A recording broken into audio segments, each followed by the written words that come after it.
Okay, folks, welcome back. Now I want to take the opportunity to tell you about a man who is very dear to me and has been an inspiration to me over the years. Gregg D. I first met Greg at Randolph um, when he came to us from Reese, where he'd been a FAPE, a First Assignment IP. I'd seen him around the squadron, was impressed with him and the way he carried himself, his infectious laugh, and so forth. Went up and flew with him, and then hired him to come to work for me in check section.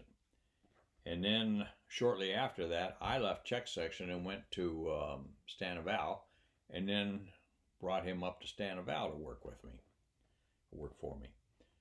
So everything was going along fine, and Greg came up for assignment and was assigned, received orders to F-16s. Well, fine. So he gets this F-16 assignment, and as was tradition, we'd have a going away party for him at the Auger Inn. Now, that particular night, I was in a master's class at Fort Sam, Houston, and I did not attend the party. I guess it was a good party. And on the way home, Greg and his running mate had come to the circle in front of the Taj Mahal. They had a rotary circle there.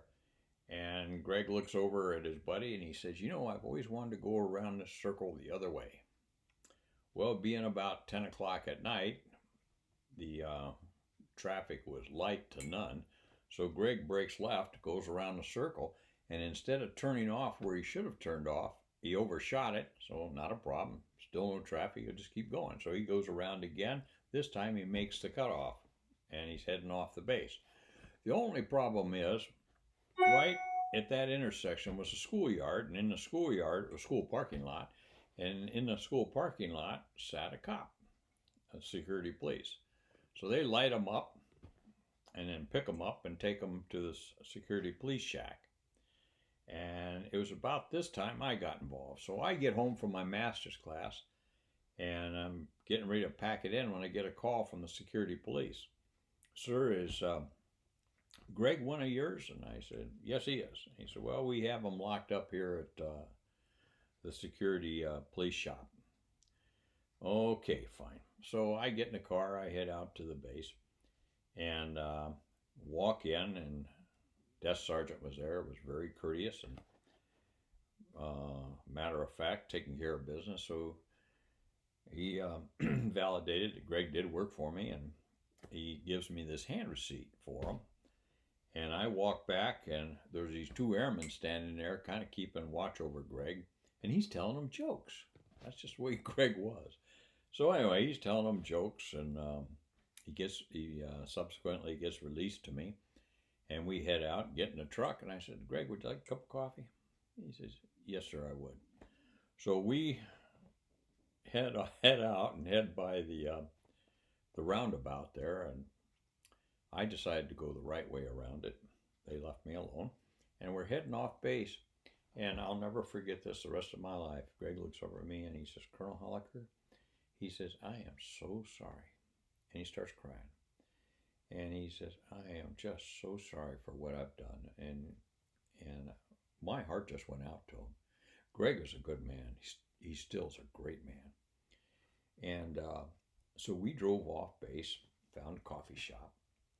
Now it's about 11, and walked in, had a cup of coffee, and was sitting there, and he started sharing a little bit about what he was dealing with in his personal life.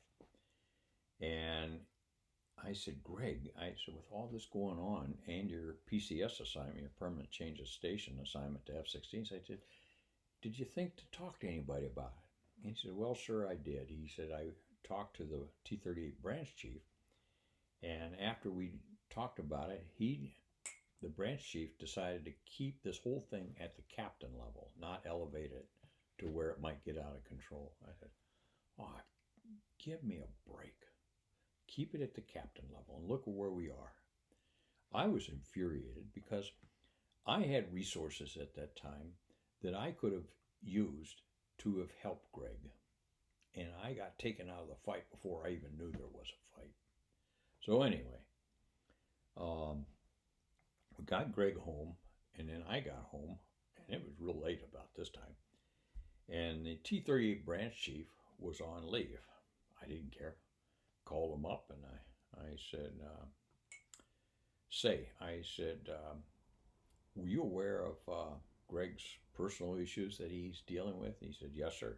I said, did you tell Gregg that you thought it best to keep all this at the captain's level rather than elevate it up the chain of command? He said, yes, sir. I said, well, let me enlighten you as to what happened with Gregg. You're going to hear about it tomorrow anyway. So I told him, and I said, I feel terrible. I said, I feel like I've lost a wingman. And I said, I'm just beside myself right now. I said, I know you're on leave. And I said, but I have a mandatory staff meeting at 4:30 tomorrow afternoon, and you will be there, Captain. Do you understand me? He said, yes, sir. So I hung up. I was just infuriated. So I got in the morning and advised the rest of the troops that we had a 4:30 meeting. And sure enough, at 4:30, they were all gathered in the conference room, the whole Stanival division. And I gave, without going into a lot of details, I kind of gave them the highlights. I told them about Gregg getting a DUI. I mean, that's going to be public knowledge anyway. And I said, told him a little bit about he had some personal issues and that the decision was made to keep it at the captain's level. I said, that just infuriates me because I couldn't help him. And that's one of the things I love doing, was helping the people that work for me.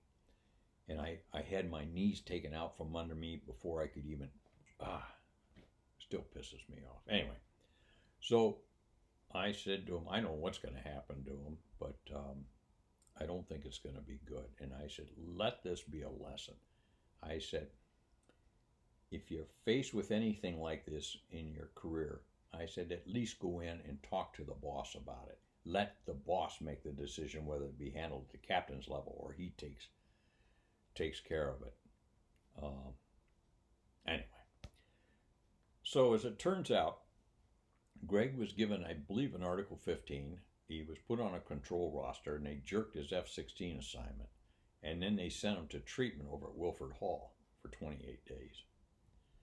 And, okay, boy, that was tough. Anyway, when he came back to the squadron, I ran into him. And so I said, Gregg, I said, I was done flying for the day, so we went over to B flight, walked down to the refrigerator, I grabbed a beer. I didn't know anything about treatment in those days, didn't have a clue. What an idiot I was. Anyway, I get a beer, walk over, sit down talking to Gregg about what he had been through and what his outlook was and so forth. Very positive, by the way, just very positive and uplifting. So we talked about it, talked about his personal issues that he was really resolving in a very positive manner. And I'm sitting there drinking beer in front of this guy.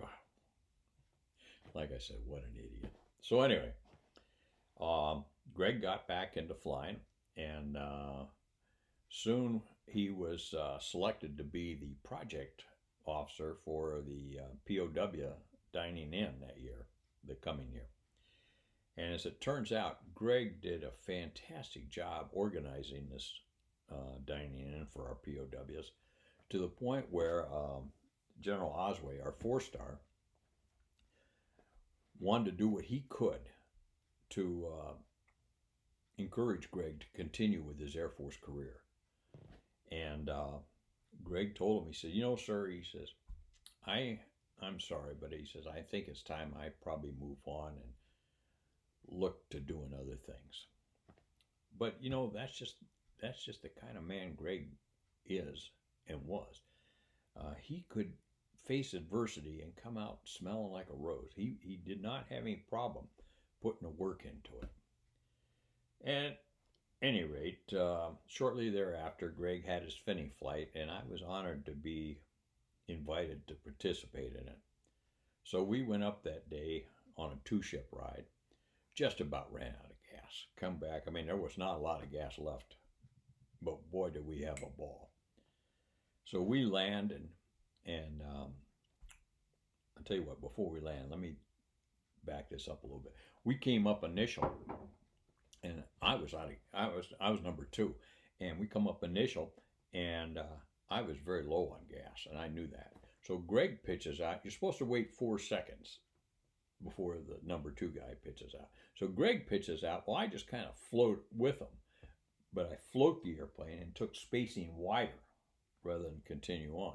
And then Gregg does a normal final turn, calls full stop, and then I call full stop. Well, I get a call from the tower, and the tower says, Reno 172, he says, you look awful close to the leader, sir. Not a good thing to say to me. Anyway, I said, thank you. Anyway, when I landed, Gregg is going into 3's Inn, our social room, to set up the breakfast he had organized. I mean, Gregg is a class act, okay? So he's in setting up the breakfast. I go in and call the tower, talk to the tower supervisor, and I said, this is Reno 172. I said, were you up in the tower when the young guy advised me about being too close to the leader? He said, yes, sir. I said, how many hours does that kid have in a 38? Well, he doesn't have any hours. I said, okay, I've got just over 3,000 hours. I said, I think I've got an appreciation of what spacing should be and what it looks like. Thank him for the input, but tell him I really don't need the help in knowing how to fly the airplane. Okay, fine. So we got that resolved. Went in, and like I said, Gregg put out just a tremendous breakfast. And then he subsequently departed the Air Force. We stayed in touch for a little bit. That would have been 87 perhaps, and 86 maybe. We stayed in touch a little bit, and in 1994, I stumbled into recovery from alcoholism myself. I went to a 28-day program, and one of the first things I did when I got out of treatment was I called Gregg, and I said, Gregg, I said, I'm really sorry I sat there and drank those 3 beers in B flight with you. I said, what an idiot I was. And we laughed about it and talked about it. And talked about the challenges we had, the challenge we had ahead of us. And Gregg was so gracious in helping me through those early weeks, months, and years. Very gracious. And then I had an opportunity to travel to Boston. We drove over to Boston once and stopped. Gregg lived in New York, and so I stopped in New York to see him.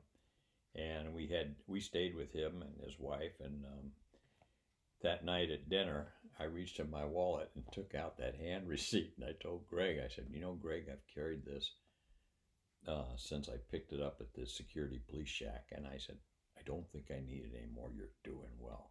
And I gave him back his hand receipt. And we laughed about it. Over the years, Gregg has helped me with my struggles and my journey with recovery.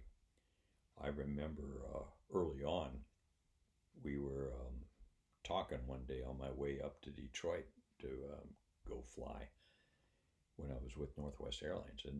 And as we got ready to hang up, Gregg says, Bob, he says, just know I love you.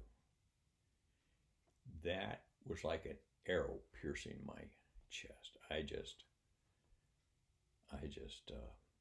didn't understand that. I do today, but at the time I just couldn't understand that for what it was. Gregg, you've been an inspiration to me. You've helped me, and I will always treasure our friendship. God love you as I love you. Take care, Mike.